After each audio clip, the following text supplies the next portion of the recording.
What? Holy shit. Yo! Alright. I gotta tell you guys something. Yo. I just got a text from our team. Our podcast launched yesterday. It launched, I'm freaking out right now. Okay, alright. Let me get this set up.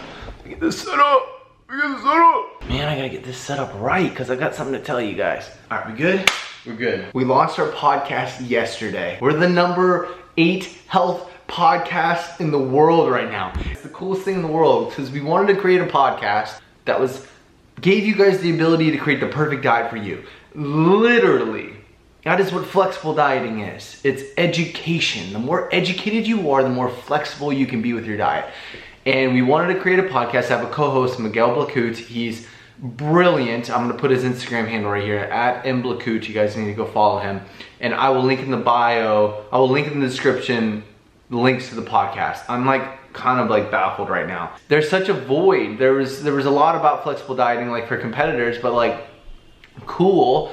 But flexible dieting for a normal everyday individual is the best thing that anybody could ever do for themselves. It gives them the ability to have a dynamic nutritional understanding that allows them to, no matter what life throws at them, stay on track and have their nutrition help them live their best life. But in order to do that, you need to understand the nutritional principles that matter. Improving you guys' relationships with food, not labeling anything as good or bad, helping you guys truly understand what is happening at a physiological level, not no anecdotal BS, what does the science actually say? What is actually happening? And then be able to give you guys the tools necessary to where if somebody says, hey, try this diet, you're I understand why that diet works, but in reality, I don't think it's best for me. I'm actually gonna do the Zach diet. I'm gonna do the Miguel diet. I'm gonna do the Brittany diet. We should be able to build the perfect diet for ourselves. So your diet should be, I'm doing the insert your name diet. And that is the premise of the podcast, to give you guys everything you need to do that. Woke up this morning, it's 168 even across the board. So started the cut last week at 172, I'm at 168. I didn't lose 4 pounds in a week. In reality, I just lost a lot of water. I lost a lot of food volume inside of myself. And so we're off to a good start, rocking and rolling. Macros for today are gonna be 300 to 325 grams of carbs, around 55 to 65 grams of fat, and 175 grams of protein. I'm gonna have my first meal. I'm not sure, I'm not hungry at all right now. I'm not gonna force feed myself. That's one thing when you're dieting, is be careful not to force feed food when you're not hungry, because more times than not, it'll actually stimulate your hunger even more. But then also simultaneously, not letting your hunger get to where you're ravenous. There's a fine line, because once you get to ravenous, it's so hard to tackle that hunger. It just becomes you can't tackle it, and you just want to make sure you get to 80% hungry. One thing I like to keep in my mind is be proactive with your hunger.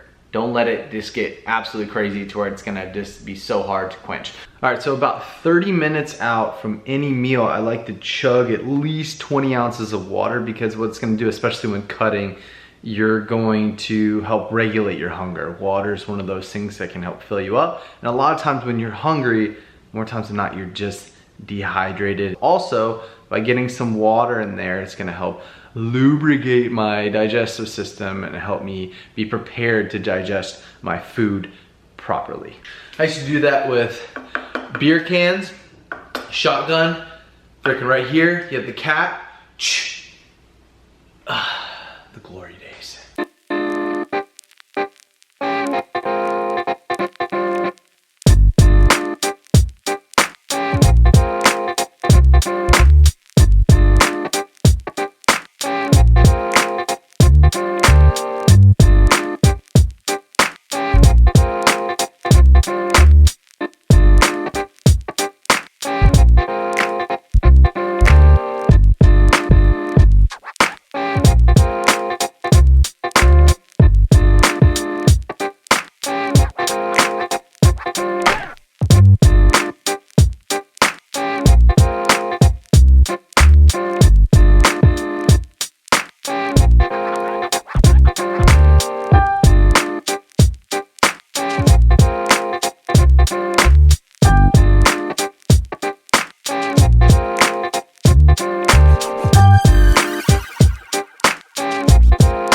so it's time to eat. I didn't mention I'm having a Zevia. This is my favorite flavor. Veggies, you guys saw them steaming. I got sriracha and yellow mustard on there. And then I have these beautiful crunchy munchies. Listen for the crunch. I was kind of a weak crunch, but it's freaking good. And so how I tracked the rolls was, and I'll show the process. You look at the nutritional value and it says one serving size is 88 grams. And so when I hollow them out, they're gonna weigh less. So what I did was I put them back on the scale, weighed them again, and they weighed, I think it was 80 grams. No, I used 70 grams. So you're gonna use 70. So when I put them back on the scale, it weighed 70 grams. And so I'm gonna take 70 divided by 88, which is the serving size on the label. And so I'll go 70 divided by 88, and that's gonna give me how much of the actual bread I actually use. And then for the hash browns, only 14 grams of carbs per serving, and I only use one serving. So that's a good one to go to, so you can get that extra flavor of the hash browns. And then I use 2 whole eggs, you guys saw that. Macros will be right here for the whole meal. And how I cook my veggies, as always, is I have them frozen, and then I put them in a pan, have a cover on top, let them soften. Once they've softened, and I've had the pan on about 7 out of 10 heat, I add some sea salt, and then I move them around a good bit until they start to brown on the edges, and boom, add some sriracha and yellow mustard, and bang. I'm just talking so much. I need to eat, and yeah, I'll see you guys in a little bit. And I wanna preface, the only crappy part about what I do for a living, is that I never get to eat my food really that fresh. So it literally comes out and I have to do all this filming, all the B-roll you guys saw, and I rarely get to eat it like fresh out of it. And all the recipes I make take 10 minutes to make, but then because of the filming and the timing and all these things, that's perfectly, because I don't use cheating ways of like you people using like fake foods to make their foods look great, like using like freaking shaving cream for whipped cream. Like people do some weird stuff. Search it on Google. It's weird. I literally, what you see is what you get. And so I take a picture of what you actually get in the recipe.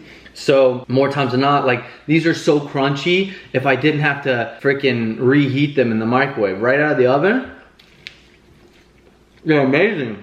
They feel good right now, but yeah, this is my little rant. What am I complaining about? I love what I do.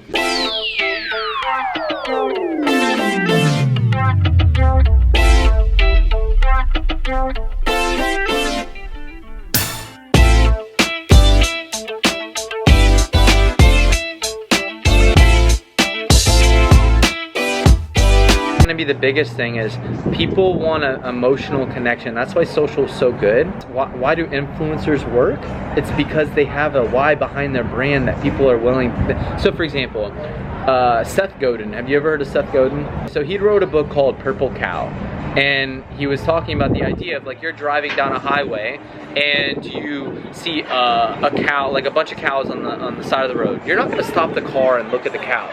But say you're driving on the highway, you look to the right and you see a purple cow, you're stopping, you're pulling over, you're taking a picture, you're calling your mom, you're posting it on social, you're spending like an hour there just to look at the purple cow. And it's like, so for example, you want to create products that there's nothing like them, because then you're not in the Amazon world of price sorting. People can't argue on price because there's nothing like you. So as you guys could see, great call with my friend Lauren Fisher. She's such an amazing person trying to make such a big impact, and we just like to chat like once a week and kind of throw ideas back and forth with each other and see what we think. We're just brainstorming. We're just catching up, having fun, and then chatting for an hour or so, just talking about life and then how we can be better and just giving each other constructive criticism. So if you guys want to check her out, she's a 6 times CrossFit Games athlete. Unbelievable, sponsored by Nike. She's just a beautiful human being. So I'm so grateful for her friendship. So now I'm back. I'm going to eat some food because I'm gonna go train in a little bit. And that brings me, actually, I'll explain after I eat.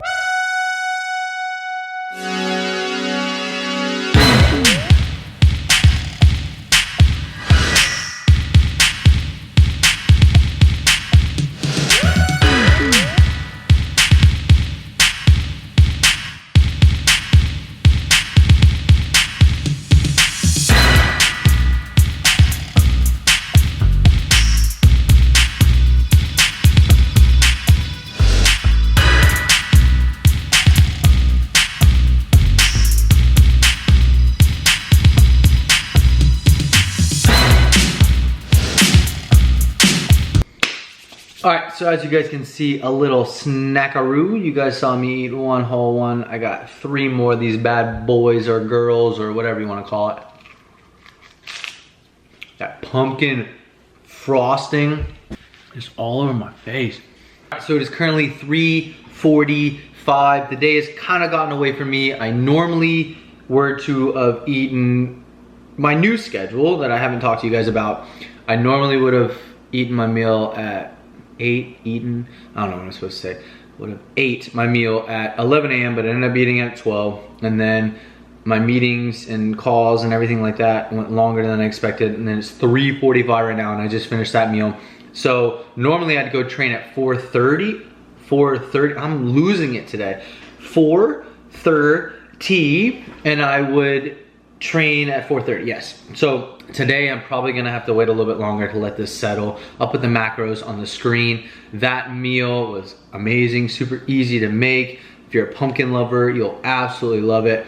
You guys saw the ingredients for the pumpkin frosting and then that icing I drizzled on top. I'll link a YouTube video that I have for that frosting as well, and a bunch of other protein frostings that I love to make. But yeah, so I decided what I was doing is I am so much more productive if I don't train until the afternoon. And what I've noticed is, and this will vary from person to person, after I train, I'm wiped. Like I can't focus the rest of the day. It's an interesting thing because a lot of people get a lot of energy from training, but me, I'm wiped. So when I was training around 1 o'clock, after I got done, I was just not very productive the rest of the day. And so I started not training. Just one day, I just didn't train till like 4:30 or 5. And I was like, whoa, I felt stronger, performed well, and I got a lot done that day. And then I just did it the next day. And then I did it the next day. And I think I'm on like day 5 of doing it and I feel amazing. And I'm just as productive as I've ever been in my whole life. And it's super cool to be able to just have a breakthrough like that. Like even though I'm so long in this thing, like I've been in this for a long time, like, and I've been playing around, and after you're still learning stuff. Like that's the moral of the story, guys. You're only gonna stop learning when you choose to stop learning. And I'm not trying to like vent or preach to you, but it's just something I'm personally going through and I enjoy it. This cut's gonna be pretty easy. Hunger has been pretty minimal. One thing that we're gonna talk about in a future podcast is super fascinating is the sensors in your stomach. I'm super grateful that I did not abuse volume whenever I was bulking or when I was in a surplus, because we have these sensors in our stomach that tell our body capacity. So for example, you eat your first salad you've ever had in your whole life, you're gonna be full as hell because you've reached capacity on not a lot of calories. But that 20th salad, the 30th salad, these sensors can recognize it, and thus the new norm is a lot more. Your stomach can hold more and more capacity. Thus, that salad isn't as big of a tool as it used to be, and you have to use more volume to get more full. So if you use your surplus and you overate like crazy and you ate so much volume, you ruin that opportunity, because what's gonna happen is you've used so much volume, and whenever you cut calories, and you have to go to ungodly amounts of volume to be full.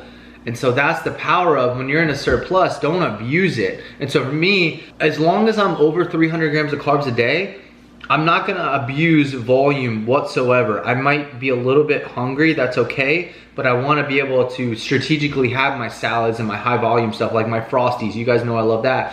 I'm not touching those until later on when I have to dig a little bit deeper, so then they can be tools that keep me full then. And I'm not gonna use and abuse the sensors in my stomach that tell me how much capacity is in there. So that's just something to keep in mind. We're gonna cover that in a future podcast, like the logistics behind it, what's actually happening at a physiological level. But yeah, I'm super excited. The freaking podcast is blowing my mind. We're number four right now. Number four. What? It's crazy. It's freaking crazy. It's crazy. I'm grateful as hell. So grateful. So I'm going to chill out for a little bit, get ready, go train, probably around 5, so about an hour, knock some stuff out, and then yeah, you guys will see my training session. I'll try to get as many clips as possible and throw up the workout like I did last full day of eating. Life is so freaking cool. You just try something. If it sticks, cool. If it doesn't, you learn, and that's the process. Like, if it doesn't stick, okay, why didn't it stick? Then try it again, and then try it again, and then try it again, and then try it again. And years go by, you get better, you get better. And what do the people that are successful in this life do? They just don't stop. They never stop seeing perceived failures as learning experience. I mean, if anything, you guys can take that, like screw nutrition, screw anything. If you can take that from my content, I've won. I could die tomorrow. Damn, that got real deep. I just appreciate you guys so much. You guys get me to self-reflect so much because I have to be so conscious of what I'm putting out into the world because I can affect so many people and can create a ripple effect, a positive or negative one. And I want to create nothing but positivity and positive ripple in this world. And yeah, so I appreciate you guys giving me the onus and the responsibility to do that because it is a responsibility. We all have that responsibility. And yeah, you guys are dope.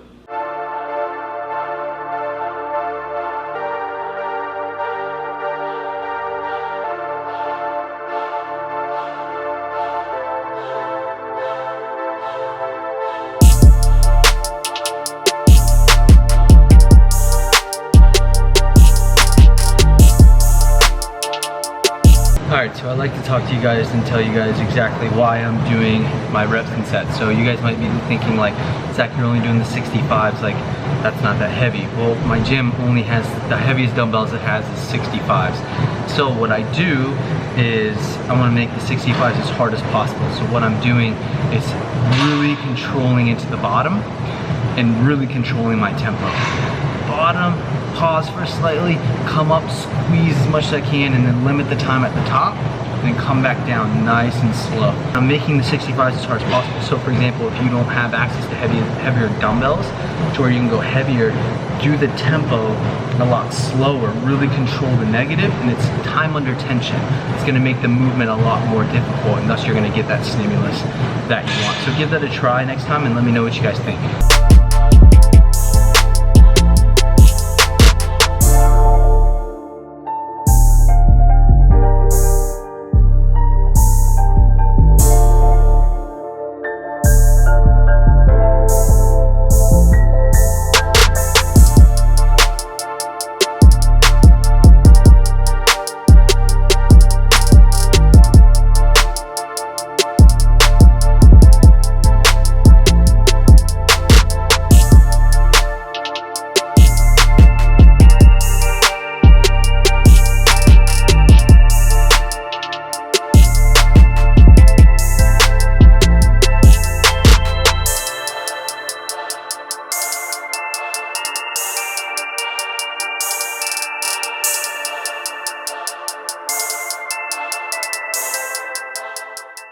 Whew.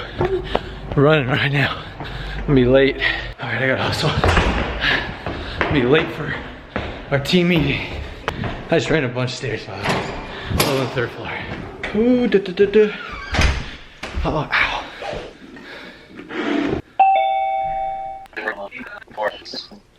Holy shit.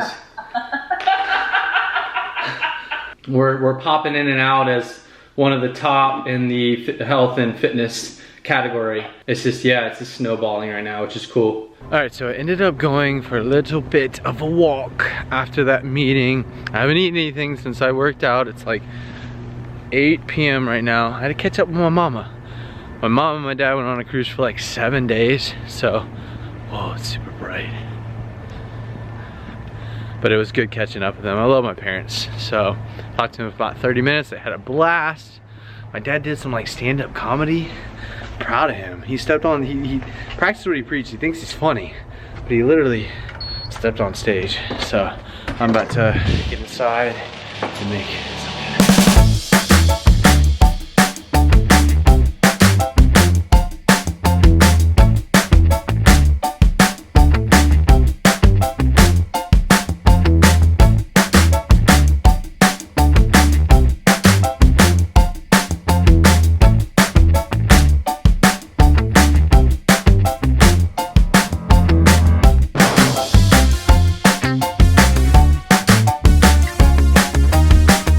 dinner is now served. You guys saw 600 grams of frozen veggies. We got broccoli, we got pearl onions and Brussels sprouts. And remember, the key is put them in a pan on like 7 or 8 heat, put a cover on top, let them soften, add sea salt once they've softened, and then mix them around until you see a little bit of a char, and you got perfect veggies.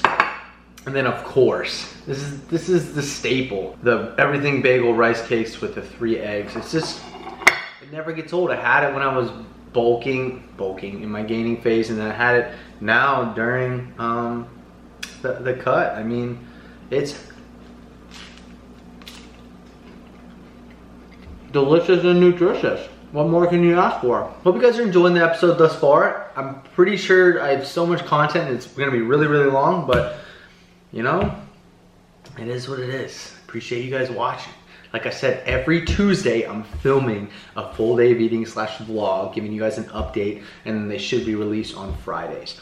Let me know in the comments below, what's your favorite vegetable? Brussels sprouts were my least favorite, and then now they've become like one of my favorites. And then green peppers were like my favorite for the longest time, and I haven't had green peppers in a long time. And I just added these pearl onions, they're really freaking good. Like, what is your favorite vegetable of all time? And like, you guys know the power of vegetables. Like, if you can make vegetables taste good, like the sustainability component of your diet, it gives you so much flexibility because you can tackle hunger with vegetables, and it leaves you more macros for all of the other treats. So vegetables, if I could get you guys to just eat more vegetables, I've done my job.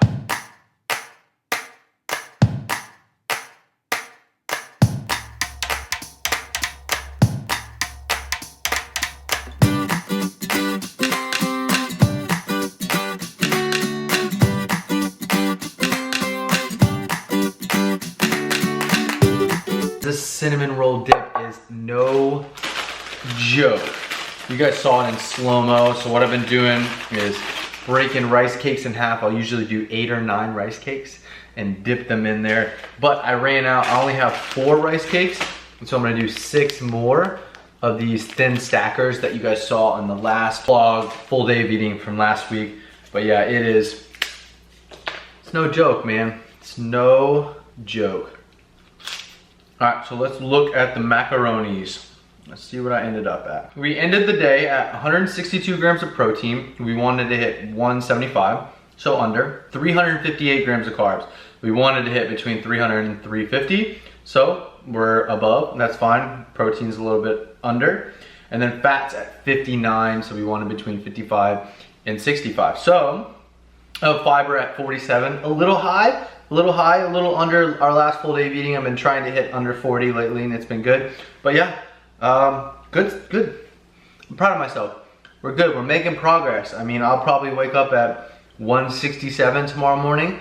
That's been the progression thus far, and we're just gonna continue to run with it. And today, actually, 14,501 steps is what I hit today. I've been just trying to hit 10,000 steps throughout since I started the cut. So the goal is still 10,000. I've been up since 5 a.m. and I moved a little bit more today. So it doesn't really matter. It doesn't really change my macros at all. But yeah, the goal is gonna be probably 15,000 steps later on in the cut. But until then, we're not gonna use that until we have to. And so yeah, I hope you guys enjoyed the episode. I'm gonna try my best, like I said, film them on Tuesday, up by Friday, and just give you guys everything that's going on, the lowdown. And I appreciate you guys so much watching. Please give the video a thumbs up. Please subscribe. We have so much more cool content coming.